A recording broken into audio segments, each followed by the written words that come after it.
रमा एकादशी की व्रत कथा। धर्मराज युधिष्ठिर कहने लगे कि हे भगवान, कार्तिक कृष्ण एकादशी का क्या नाम है, इसकी विधि क्या है, इसके करने से क्या फल मिलता है, सो आप विस्तार पूर्वक बताइए। भगवान श्री कृष्ण बोले कि कार्तिक कृष्ण पक्ष की एकादशी का नाम रमा है। यह बड़े बड़े पापों का नाश करने वाली है। इसका महात्म्य मैं तुमसे कहता हूँ, ध्यान पूर्वक सुनो। हे राजन, प्राचीन काल में मुचुकुंद नाम का एक राजा था। उसकी इंद्र के साथ मित्रता थी और साथ ही यम, कुबेर, वरुण और विभीषण भी उसके मित्र थे। यह राजा बड़ा धर्मात्मा, विष्णु भक्त और न्याय के साथ राज करता था। उस राजा की एक कन्या थी जिसका नाम चंद्रभागा था। उस कन्या का विवाह चंद्रसेन के पुत्र शोभन के साथ हुआ था। एक समय वह शोभन ससुराल आया। उन्हीं दिनों जल्दी ही पुण्यदायिनी एकादशी भी आने वाली थी। जब व्रत का दिन समीप आ गया तो चंद्रभागा के मन में अत्यंत सोच उत्पन्न हुआ कि मेरे पति अत्यंत दुर्बल हैं और मेरे पिता की आज्ञा अति कठोर है। दशमी को राजा ने ढोल बजवाकर सारे राज्य में यह घोषणा करवा दी कि एकादशी को भोजन नहीं करना चाहिए।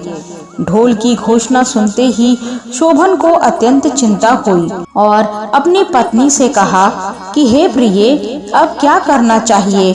मैं किसी प्रकार भी भूख सहन नहीं कर सकूंगा। ऐसा उपाय बतलाओ कि जिससे मेरे प्राण बच सके, अन्यथा मेरे प्राण अवश्य निकल जाएंगे।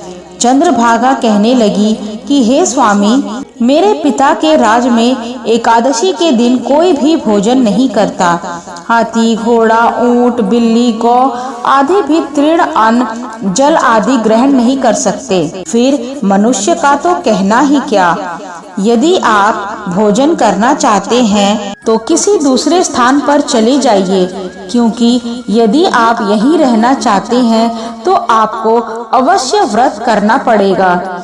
ऐसा सुनकर शोभन कहने लगा कि हे प्रिये, मैं अवश्य व्रत करूंगा। जो भाग्य में होगा वह देखा जाएगा। इस प्रकार से विचार कर शोभन ने व्रत रख लिया और वह भूख व प्यास से अत्यंत पीड़ित होने लगा। जब सूर्य नारायण अस्त हो गए और रात्रि को जागरण का समय आया, जो वैष्णवों का अत्यंत हर्ष देने वाला था, परंतु शोभन के लिए अत्यंत दुखदायी हुआ। प्रातः काल होते शोभन के प्राण निकल गए। तब राजा ने सुगंधित काष्ठ से उसका दाह संस्कार करवाया, परंतु चंद्रभागा ने अपने पिता की आज्ञा से अपने शरीर को दग्ध नहीं किया और शोभन की अंत्येष्टि क्रिया के बाद अपने पिता के घर में ही रहने लगी। रमा एकादशी के प्रभाव से शोभन को मंदराचल पर्वत पर धन्य धान्य से युक्त तथा शत्रुओं से रहित एक सुंदर देवपुर प्राप्त हुआ।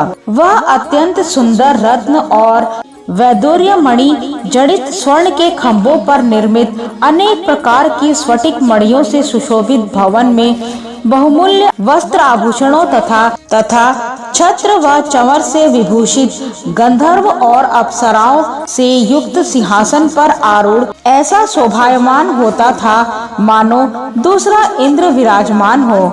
एक समय मुचुकुंद नगर में रहने वाले एक सोम शर्मा नामक ब्राह्मण तीर्थ यात्रा करता हुआ घूमता घूमता उधर जा निकला और उसने शोभन को पहचान कर कि यह तो राजा का जमाई शोभन है, उसके निकट गया। शोभन भी उसे पहचान कर अपने आसन से उठकर उसके पास आया और प्रणाम आदि करके कुशल प्रश्न किया। ब्राह्मण ने कहा कि राजा मुचुकुंद और आपकी पत्नी कुशल से हैं। नगर में भी सब प्रकार से कुशल हैं, परंतु हे राजन, हमें आश्चर्य हो रहा है। आप अपना वृत्तांत कहिए कि ऐसा सुंदर नगर जो न कभी देखा न सुना, आपको कैसे प्राप्त हुआ?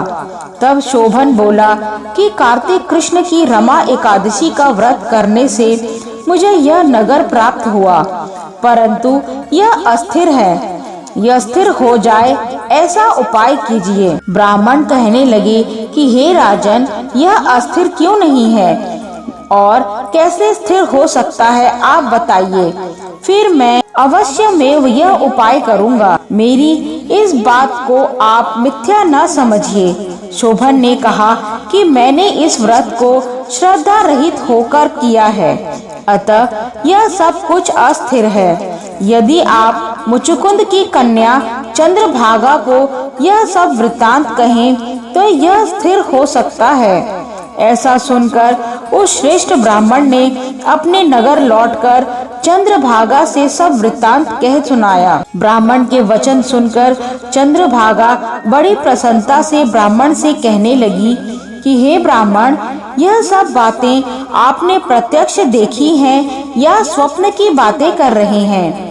ब्राह्मण कहने लगे कि हे पुत्री, मैंने महावन में तुम्हारे पति को प्रत्यक्ष देखा है, साथ ही किसी से विजय न हो ऐसा देवताओं के नगर के समान उनका नगर भी देखा है। उन्होंने यह भी कहा कि यह स्थिर नहीं है। जिस प्रकार वह स्थिर रह सके सो उपाय करना चाहिए।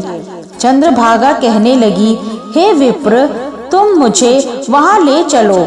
मुझे पतिदेव के दर्शन की तीव्र लालसा है।